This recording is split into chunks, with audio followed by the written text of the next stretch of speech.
You're listening to Mr. Allard's Neighborhood. Small town feel with big time ideas. After all, you are entitled to Brad's opinion. Here's your host, Brad Allard. Well, it's been a very busy 72 hours, wouldn't you say, Josh? Oh, tell me about it. Yeah, well, we're going to be talking about the Iran issue today. And irritating thing is, I've had to redo it already twice in the last day and a half. When I started preparing for this show last week, I was talking, the basis of the show was, should Trump use bombs or not, and that kind of thing. Well, Saturday night took care of that. So I started preparing the show for, well, okay, what do we have next? Are we going to get involved in a war? Is this going to continue, et cetera, et cetera? And then they declare, or Trump does anyway, a ceasefire, which is barely holding on.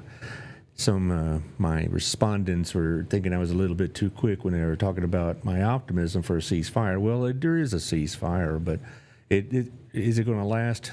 Well, who knows, right? We are talking about the Middle East. We are talking about Israel and Iran with such a long time hatred of each other, even before those two nations existed, that it's going to be very unlikely that they'll hold, but we'll see.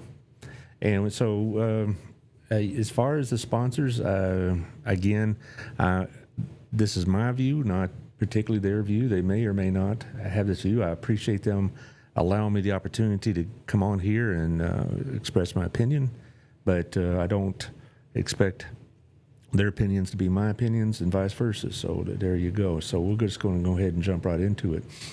As far as what's been going on, it's really been kind of dizzying a little bit. I mean, we can go through some of the highlights I saw this morning. Let's go some of the screenshots I had.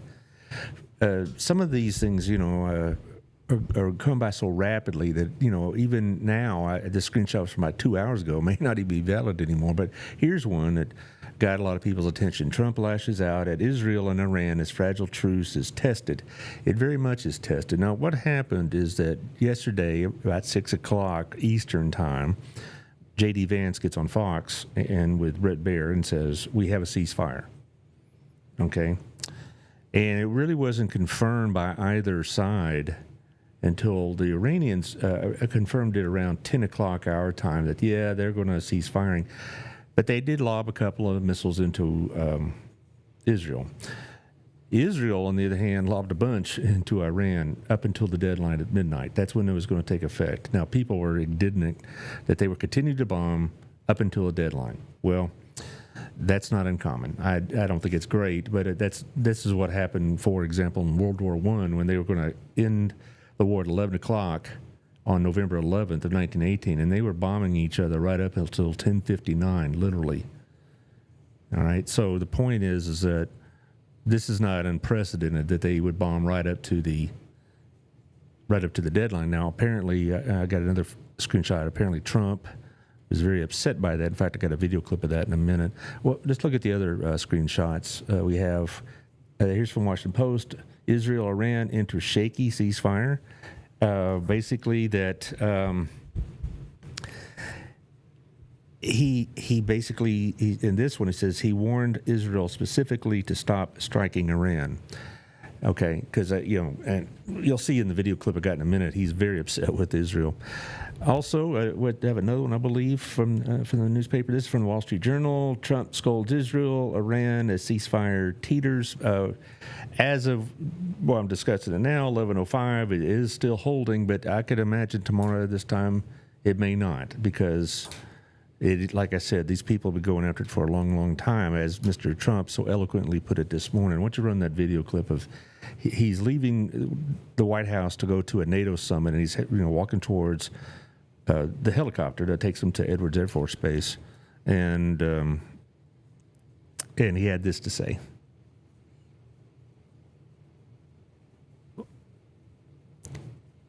It's coming. There we go. We made the deal. They came out and they dropped a load of bombs, the likes of which I've never seen before. The biggest load that we've seen. I'm not happy with Israel. When I say, okay, now you have 12 hours, you don't go out in the first hour and just drop everything you have on them. So I'm not happy with them. I'm not happy with Iran either. But I'm really unhappy if Israel's going out this morning because the one rocket that didn't land, that was shot, perhaps by mistake, that didn't land. I'm not happy about that. You know what? We basically have two countries that have been fighting so long and so hard that they don't know what the they're doing. Do you understand that? Well, I'm glad they bleeped that out because this is a family show. I'm shocked that the president used bad language, but whatever. Apparently, he did get through to Mr. Netanyahu. Here's about 35 minutes ago, this was a headline on the Fox page about how Netanyahu got the message. Apparently, Netanyahu says Trump's phone call is why Israel didn't escalate after Iran's deadly attack. So at least he got through to that.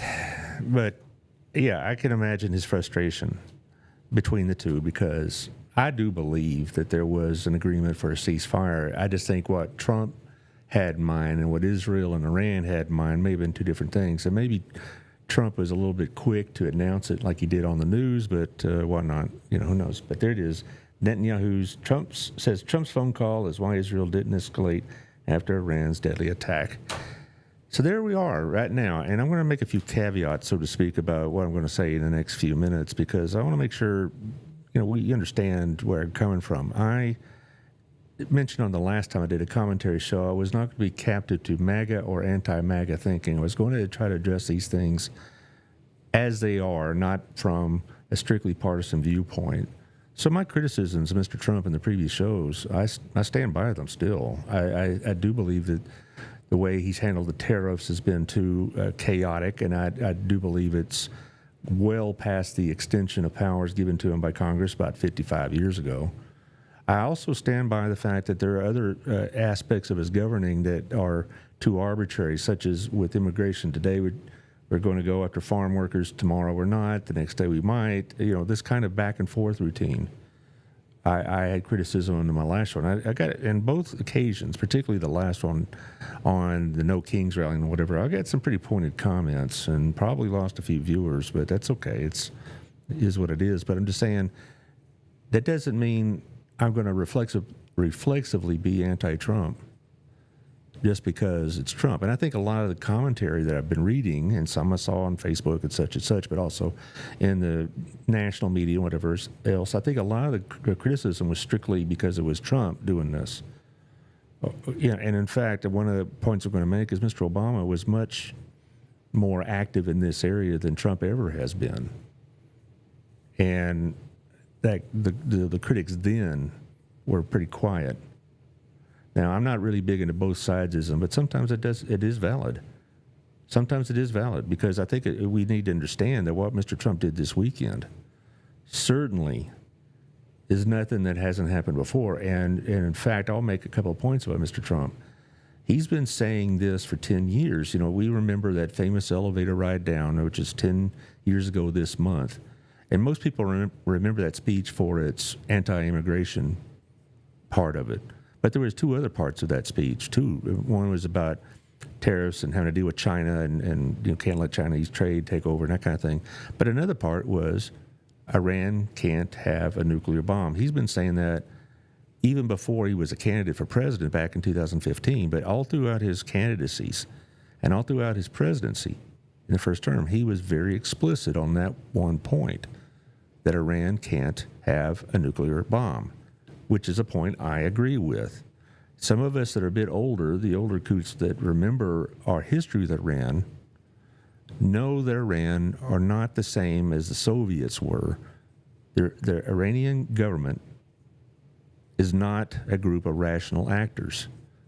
They have an apocalyptic view on this world, which I'll probably expand more later. But the thing is, they don't fear their own destruction if it means ours as well. Whereas the Soviets, we had this concept of mutually assured destruction where the Soviets would take into account what would happen to them if they progressed too far with us in a nuclear confrontation.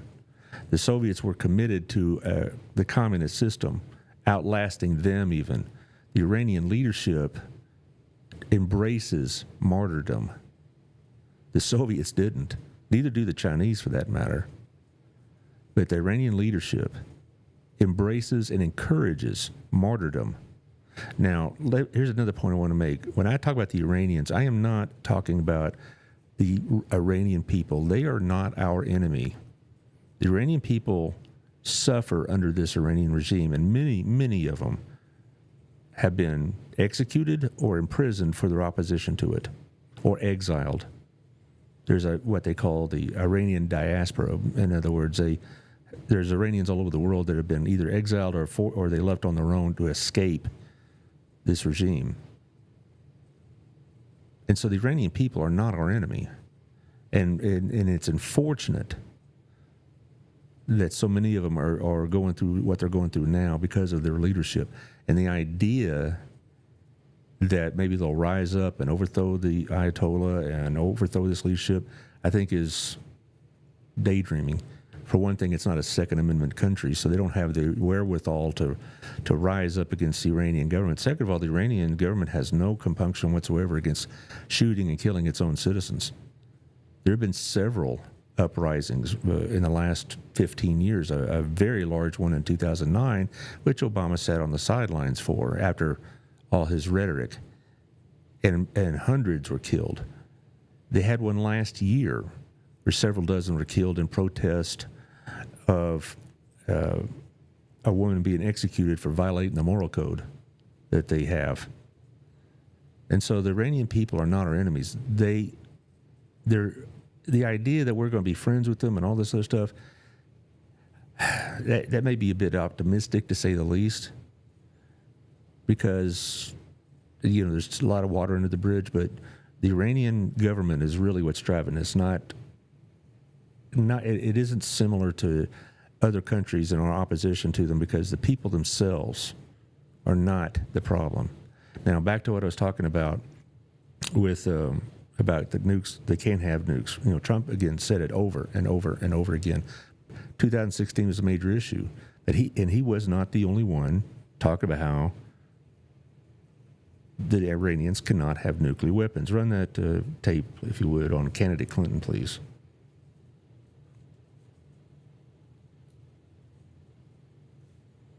Success of this deal has a lot to do with how the next president grapples with these challenges. So let me tell you what I would do.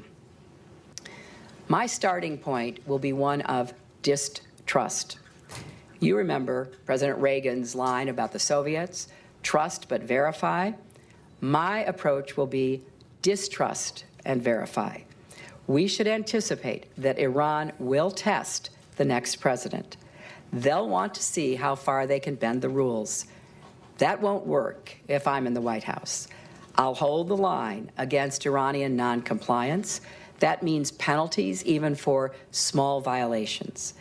Keeping our allies on board, but being willing to snap back sanctions into place unilaterally if we have to. Working with Congress to close any gaps in the sanctions. Right now, members of Congress are offering proposals to that effect, and I think the current administration should work with them to see whether there are additional steps that could be taken. Finally, it means ensuring that the IAEA has the resources it needs, from finances to personnel to equipment, to hold Iran's feet to the fire. But the most important thing we can do to keep Iran from cheating or trying to wait us out is to shape Iranian expectations right from the start. The Iranians and the world need to understand that we will act decisively if we need to. So here's my message to Iran's leaders. The United States will never allow you to acquire a nuclear weapon. As president, I will take whatever actions are necessary to protect the United States and our allies. I will not hesitate to take military action if Iran attempts to obtain a nuclear weapon. And I will set up my successor to be able to credibly make the same pledge. We will make clear to Iran that our national commitment to prevention will not waver depending on who's in office. It's permanent. And should it become necessary to turn to military force, we will have preserved and in some cases enhanced our capacity to act. And because we've proven our commitment to diplomacy first, the world will more likely join us. Okay, a couple of points here. She said nothing that Donald Trump hasn't been saying for 10 years. For whatever you want to think of Mr. Trump, and boy, there's a lot of opinions there, he is not a warmonger. And I saw all the postings on social media about him being a warmonger. He has made it pretty clear he does not want to be involved in a ground war in the Middle East. And in fact, in 2020, he set the groundwork for our leaving Afghanistan, the one that Biden screwed up so royally. You know, so the agreement that was reached to leave Afghanistan was reached in his first term because he didn't want to be involved in a ground war, and he was very critical of our involvement in Iraq. And so he's always been, on that point, consistent. He has been consistent that he does not want to get involved in foreign affairs, foreign wars. He made it clear about Ukraine. I wish he'd support Ukraine more. Okay, but that has not been the case so far, in part because we can make all the assumptions we want about his relationship with Putin, but also he has never been one to get involved in foreign wars. And this is not something that's 2025. Second of all, he has made it very clear that he would prefer diplomacy first. He gave them 60 days to come to the table and have serious negotiations. And when Iran didn't do that, the 61st day is when the first bomb started to fall. So I will give Trump credit for that, too, because he has approached this diplomatically first. The thing is, he approached it with a different mindset than Mr. Obama did. Mr. Obama is so keen on getting an agreement. By the way, the agreement that Ms. Clinton is referring to is the Joint Comprehensive Plan of Action that was signed in 2015, never ratified by the Senate. Why? Because it never was even submitted to the Senate. But it was basically an executive agreement between us and Iran, and they said, yeah, we won't develop nuclear bombs, but we will enrich uranium so we can have it for peaceful nuclear power and things of that nature. Well, in return for that, the Iranians got their assets unfrozen here in the United States. That was $11 billion, I believe. And then towards the end of the Obama administration, when they kidnapped is what they did, about 24 American sailors for allegedly violating their space, we paid them in cash, a big pallet of cash, $400 million to get them back. All that money went to fund Hamas, Hezbollah, the Houthis, their secret sleeper cells in Europe and America. That $11+ billion did not go to the Iranian people by any means. The JCPOA was one of the worst things Obama ever did, and I'm on the record saying that, and because it basically allowed the Iranians to dictate the terms of their own inspections, the timing, the place, who could do it, whatever else. The IAEA, the Atomic Energy Inspecting Group from the UN, basically were restricted from many sites, including the one that we bombed on Saturday night. And so that whole agreement was rubbish. Basically, we had to take the Iranians' word for it that they weren't enriching for a nuclear bomb. And so when Trump comes in, he gets out of the agreement, which he can do unilaterally because, again, Mr. Obama never submitted it to the Senate for ratification. And the Democrats in the Senate didn't demand to have it ratified, by the way. Then the point is that JCPOA basically was just a smokescreen, and maybe the pace by which the Iranians were getting towards a nuclear bomb might have been slow, but make no mistake, there was progress being made anyway. And so in 2018, Trump gets out of it, and the Iranians say, well, then we might as well enrich for a nuclear bomb, and people are blaming Trump for this. Let's be very clear. The Iranians have been wanting a nuclear bomb for decades. They don't just see this as a matter of self-defense. They see this as part of their objective of eliminating not just Israel, but Western influences in the Middle East. The people that are more scared of Iran are not the Israelis, it's the Saudis, the Jordanians, the Syrians, the Iraqis that aren't, or at least not the Sunni Iraqis. The Iranians are driven by a religious ideology that basically says that these Western influences are not just corrupting, but they're evil, and they need to be eliminated. And you have the fact that the only Jewish nation is right in their region, compounds that for them. And so they were making progress under this JCPOA. They may not have made it as quickly, but they are going to get that nuclear bomb one way or the other. And so when people were critical that, we had this agreement and Trump got out of it, the agreement was all one-sided. Mr. Obama was so intent on trying to get a legacy of dealing with the Iranians that I think he sold us out. It's like I said, it's the worst thing I think he did in his 8 years. He got absolutely rolled that second term anyway in foreign policy. I still never forget the snarky, smirky answer he gave Mitt Romney in the 2012 debate when Mr. Romney said that their biggest threat at the time was Russia. And Mr. Obama says, the 80s have called, Mr. Romney, and they want their foreign policy back. And then the next 4 years, Putin just plays him like a dope. He basically steals Crimea. They initiate all sorts of other activities against their neighbors, and all Mr. Obama would do is go cut that out. And then allegedly, they got involved in the 2016 election. Mr. Obama did nothing. So the JCPOA, the breaking out of that did not lead us to this point now. Because it was going to happen. And that's going to be my next point, is that I'm not crazy about what happened, but I think it had to be done. I frankly think it had to be done. And if he hadn't done it, Mr. Trump hadn't done it, his successor would have had to do it under more serious circumstances. The intelligence basically was that the Iranians were within weeks of getting enough nuclear material to make bombs. And they were within months of getting to what means to deliver it. Now, I saw some comments saying this sounds like Bush in Iraq in 2003, that, this is what this intelligence says and whatever else, and therefore we need to go into Iraq. That's not a risk I would want Mr. Trump to take. I don't want him to be hamstrung by what happened 20 years ago. We could debate the Iraq War out for the record. In 2003, I was in favor of what Mr. Bush did, and I stayed in favor of it until it became apparent that it wasn't going to work a few years later.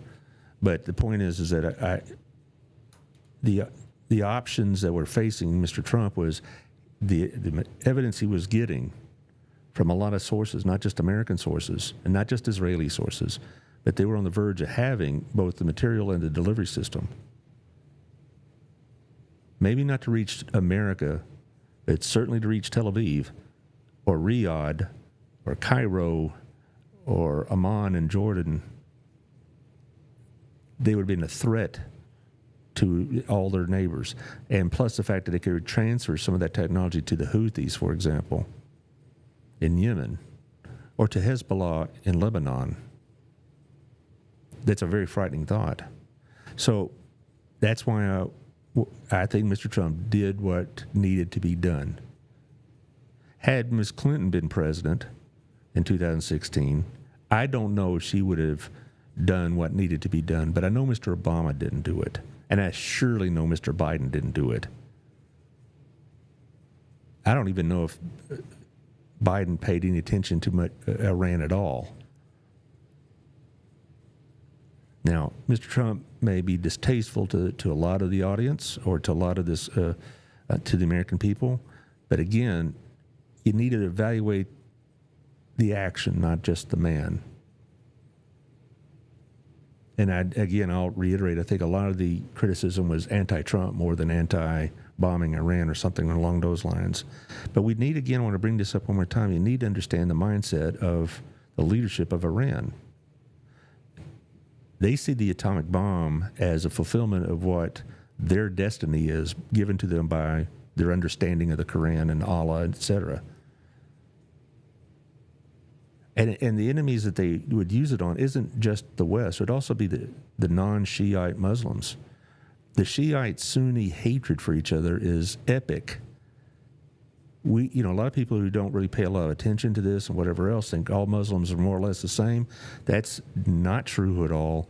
The split between the Shia and the Sunni is hostile and has been for almost since the founding of Islam. I believe it'd be close to 2 millennia now.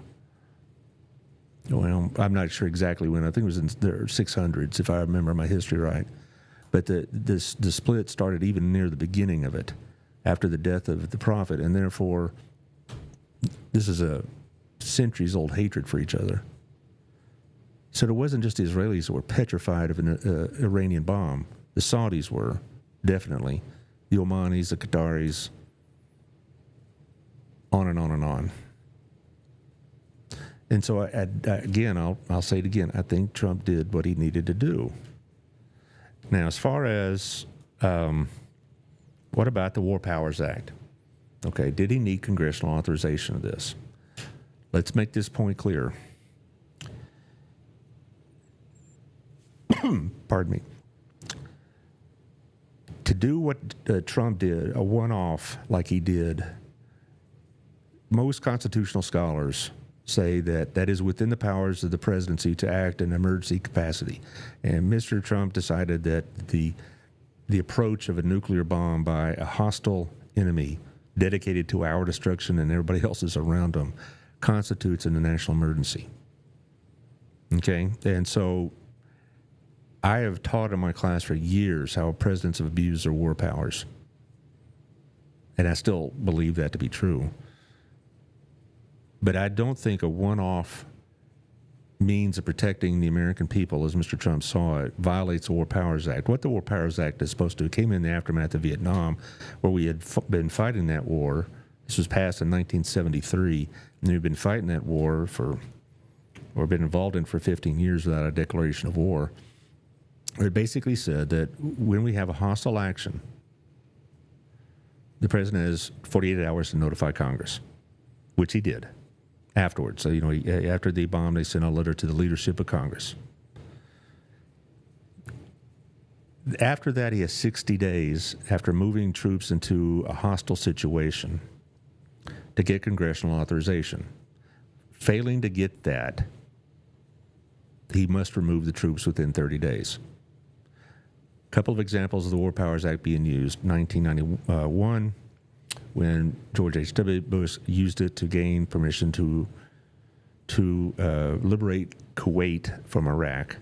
2003, when his son W. Bush used it to invade Iraq. The authorization of use of military force, the AUMF, which only recently has been repealed. I mean, it was in effect for nearly 22 years. That's what's supposed to happen. And so these people that are screaming about the War Powers Act, well, so far Trump has abided by it. Now, if we do move troops into combat zones,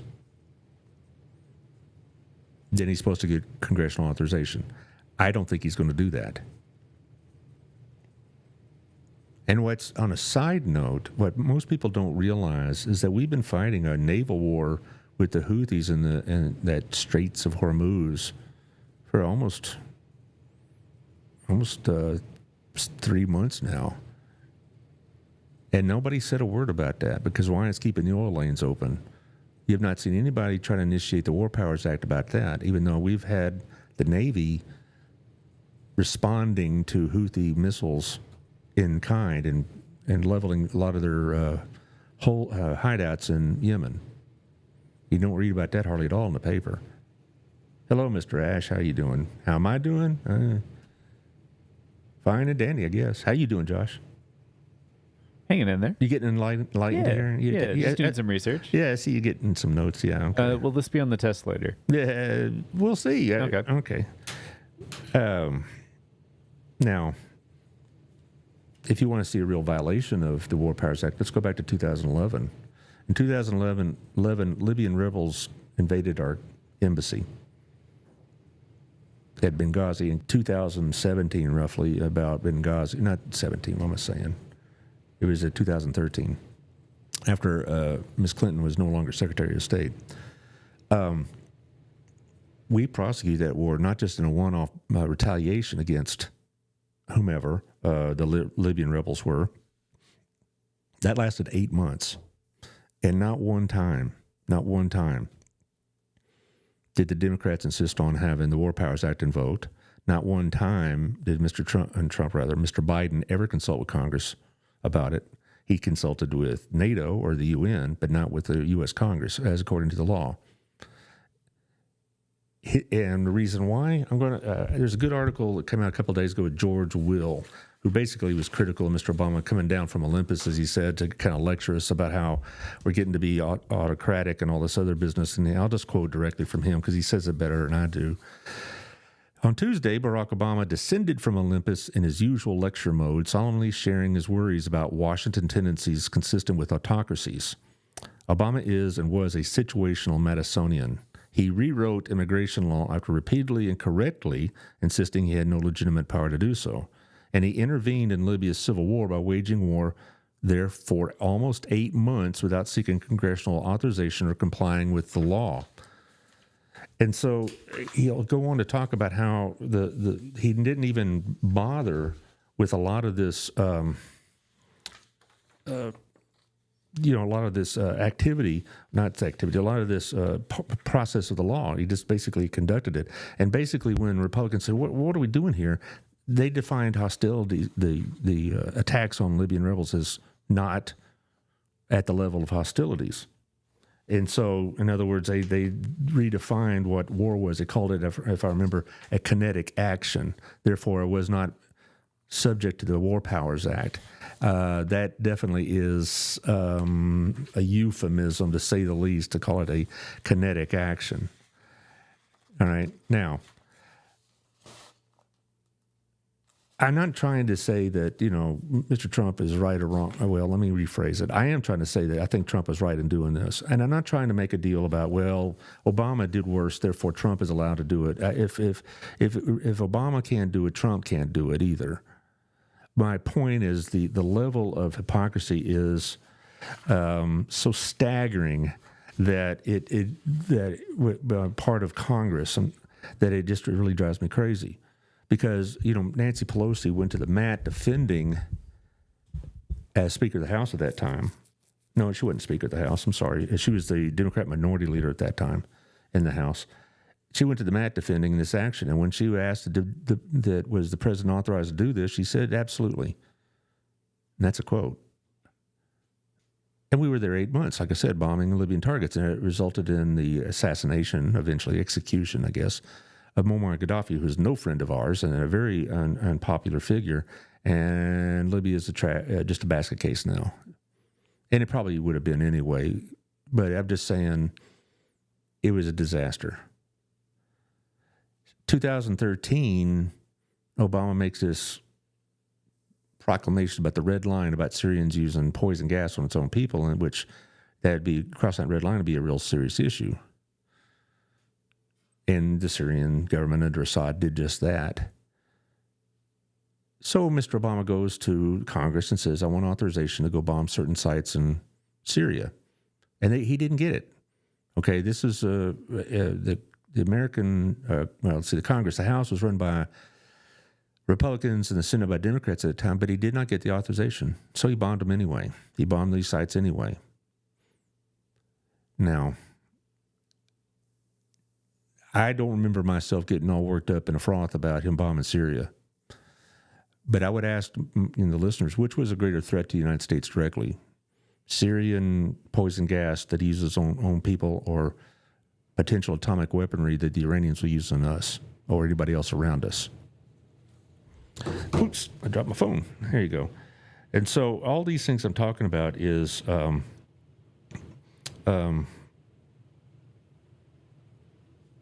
again, I'm going to try to share this with people now. So I kind of neglect to do that. I tend to get focused on something, and there you go. But all this, I'm not trying to say that well, since Obama did it, therefore Trump can do it.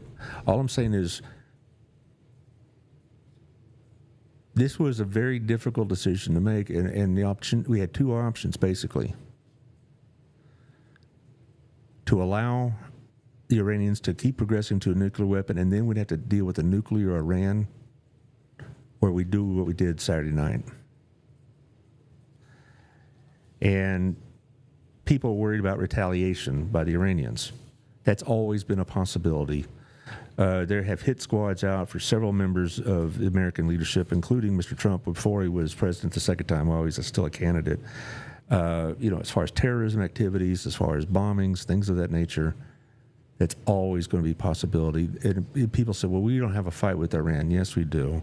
They have killed Americans for 40-something years. 1983, they killed 243 Marines in Beirut. And that was just the beginning. They have been responsible for terrorist attacks for 40-plus years. They've been attacking American troops in Iraq. They've been attacking American troops in Syria. They have targeted presidents and ex-presidents alike. And so the Iranian government, when they threaten retaliation, and we shouldn't get this idea that this is something new for them. They have been at war with the United States, even if we haven't been directly, but they have been at war with the United States for 40-something years. And our choice was we continue to keep the status quo and kind of swat these things away as they pop up, and hopefully not many people get killed or whatever else. Or we could take away their capabilities. Now, did we take away their capabilities on this bombing on Saturday night? From what I've read is we set it back. We didn't destroy it. We set it back. I've read estimates from 3 to 5 years. So, let's not get too far ahead of ourselves. We didn't, Mr. Vance says we've destroyed their capabilities of making a nuclear bomb. Well, we've delayed it significantly. And in 3 to 5 years, who knows where we'll be then? We may have to do this again. The next president may have to do this again. Or maybe the Iranians will get the message, which I doubt, but maybe the Iranian government will get the message that they really can't do this and risk this all over again. Now, any peace that's going to happen between Israel and Iran is going to be fragile, primarily because Iran will not abide the existence of a Jewish state of Israel, period, in the conversation. It's against everything they're taught and as their understanding of the Quran.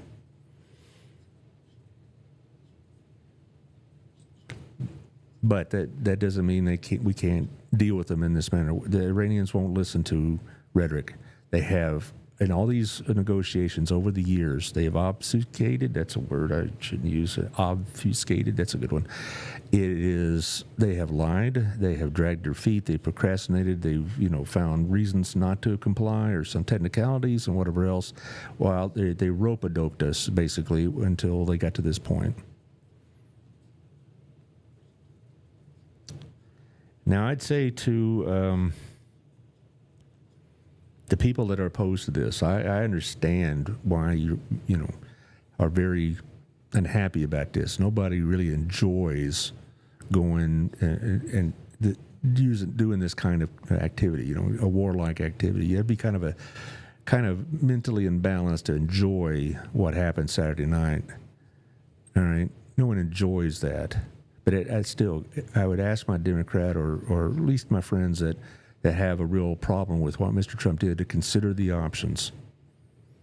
A continued, protracted, and eventually useless negotiation with the Iranians that will result in their obtaining nuclear capabilities, not just to launch in Tel Aviv, but they can give to their terrorist outlets around the world, including here in the United States.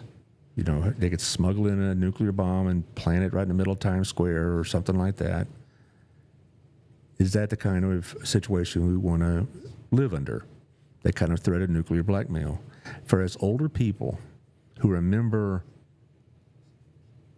the dark days of the Cold War, so to speak, and the possibility of a nuclear war with Russia,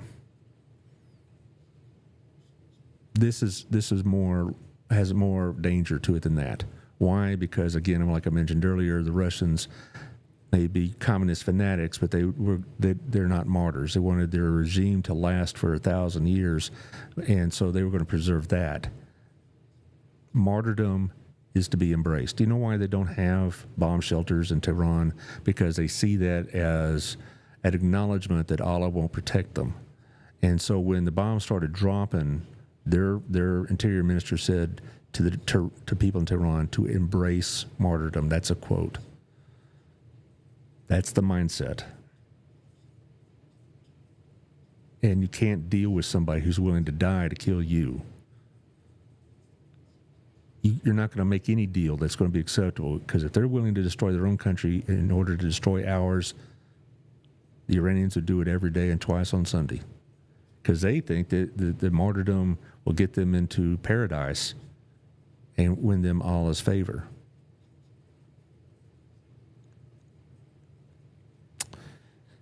So, that being said, I hope you understand where we're coming from, at least where I'm coming from. It's not a universally popular view, but that's okay. And I hope when you engage with people of the other opinion, whether you're in favor or not in favor of this, you refrain from name calling. I saw a couple of conversations, and they pretty much devolved it to, you're a warmonger, or you're a unpatriotic, or whatever. Let's avoid that. The concerns of people that are opposed to this bombing are legitimate, because it is frightening. It's concerning. But I'll just end it this way. If Trump didn't do it Saturday night, some other president would have had to do it under different circumstances, maybe less favorable to us. And that's all I got to say about that. So anyway, next week, I know on Tuesday, I have my friend Amber's going to be rain check. I'm sorry, I'm going to read something off here.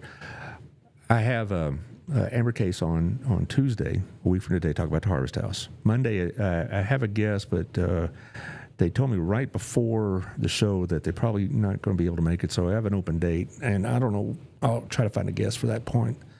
We'll see what we got, because I just found this out about 40 minutes ago that they're not going to be able to make it. So that's life in the podcast biz, isn't it? Josh, we haven't heard from you. Let's get your opinion. Oh boy. Okay. I'll save that for when I have my own show. Okay. Jeez. All right. Well, I'm glad y'all let me indulge myself. I hope I was enlightening to some degree. It's a tough deal. It really is. It's hard. And so when you, again, I stress, I plead actually that when you deal with each other in conversation, whether it be online or not, take those arguments of good faith and make good faith arguments. So, because we don't need to be calling each other names and stuff like that, like I saw. Anyway, thanks for listening, and I'll see you next week.